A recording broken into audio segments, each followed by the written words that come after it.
Yeah, I'm good, and you? Yes, good. It's a long time, eh? Yes, long time now. Yeah. You were very busy the last few weeks. Yes, I had few travels to India for business, for work, and otherwise, so that's why. Okay. Are you in Australia or? I just got back. I stayed in Australia for 1.5 weeks, something like that, and I got back just 2 days ago in Korea. Okay. But yeah, it's good. Okay. It's good to be back here in Seoul. It's kind of enjoy it actually. Yeah. So yeah, also very busy, and I will go to Bali in 3 weeks. We'll stay there for 1 month, and probably November, December, going to Sydney and New Zealand.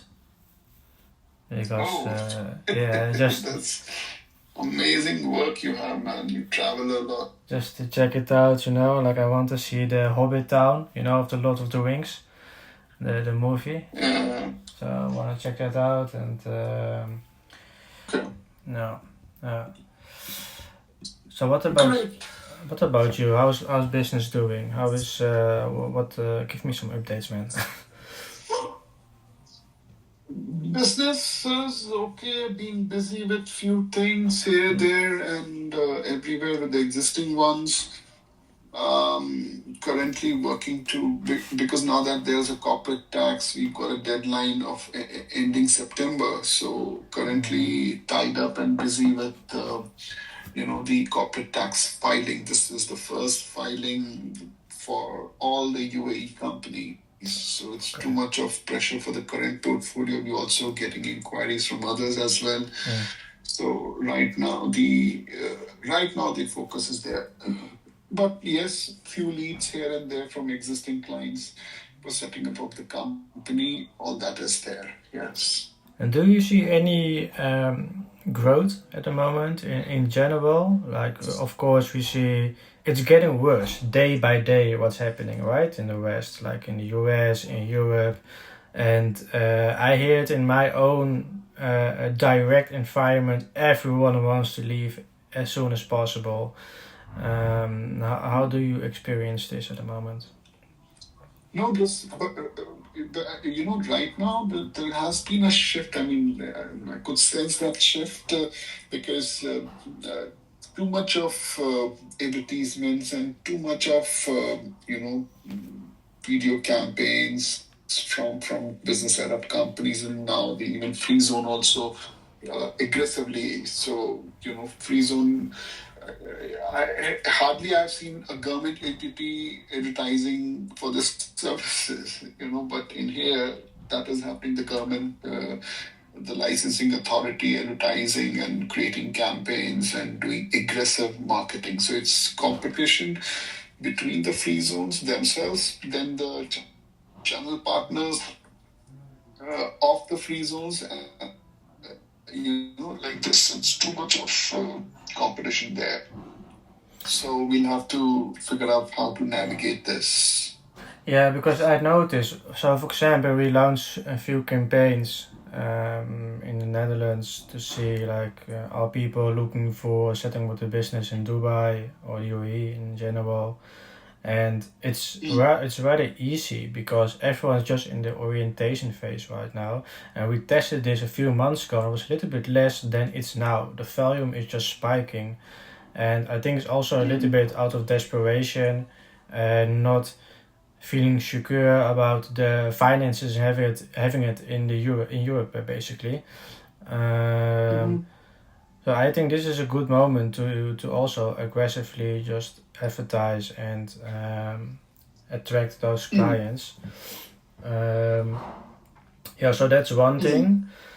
And from the US, I think that's also maybe even growing even faster. I don't know, but that's something we tried last year as well. Possibility. There's a possibility, but I've had at least 2 instances where a person from US started the incorporation, but close it down, because people who got US passport, they are not wanting to leave the country, because if they leave the country, there's a possibility that they might not be allowed back in the country. So there is a different psyche altogether there. But So this is something which needs to be understood well. But this I don't Talking about understand. Yeah, but this I don't understand, because it's not always necessary to move your business to the UAE and then also deliver. Hand in your passport. correct, but if they, so I was told by one of the guy who's not born US but has got the US passport second time, Like a Mexican or yeah. first renewal happened and the second passport came in, and he set up the company. But then his lawyer told him that looking at the current scenario, there's a possibility if you travel, in and out, so that then you might be stopped at the borders so people are scared. I don't have a very big sample to understand this, but Okay. but he said he paid lawyer on an hourly basis to understand, how bad it can be for him, in his case. So he got the advice that we will not advise you that you go in and out. You don't have to stay, but if you're going in and out, like coming and going back, that might create a problem. Okay. So he withdrew his application. That's unfortunate. Okay, at least maybe it's good to get some data on it. Like we can test US traffic to see what the situation is, what are the biggest pain points. So for example, what we talked about yesterday is that in general, I also had it, for example, because I'm moving everything to Singapore, but luckily from Singapore you can still create a Stripe account and get an IBAN number to enable ideal transactions. So for Belgium, you have bankcontact, for example. Like every European country has often their own native payment process, right? Which is very important for online business owners. And the UAE, the connection between UAE and Europe, it's much harder compared to, for example, Singapore and Europe, with the regulations and the tools they give to business owners to create these kind of payment systems. So it's much more complex, I notice, for Europeans to move to the UAE, not physically, but being able to do business in their country and have it legally set up in the UAE at the moment.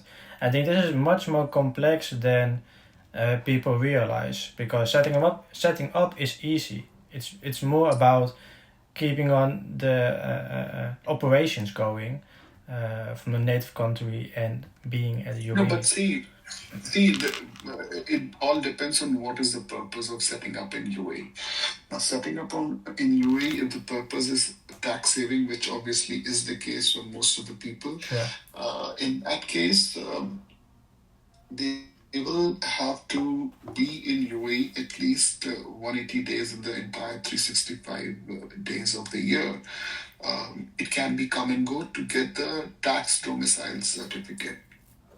So they can become tax domicile in UAE for all their taxes. But if they are doing business in Netherlands and in Dubai, then they will be considered as tax domicile in Netherlands. Yes. Yeah.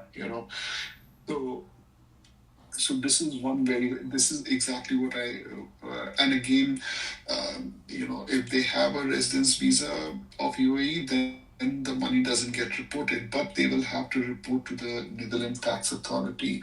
Yeah, of course. That that they have a business there. But if they come in here, stay here for 180 days, get the tax domicile certificate, then they don't have to declare, because then they become tax domiciled in UAE, and the UAE company can hold the business of the Netherlands company. Yeah, I think that's why every situation is quite complex, because everyone has their own situation about how they want to manage that.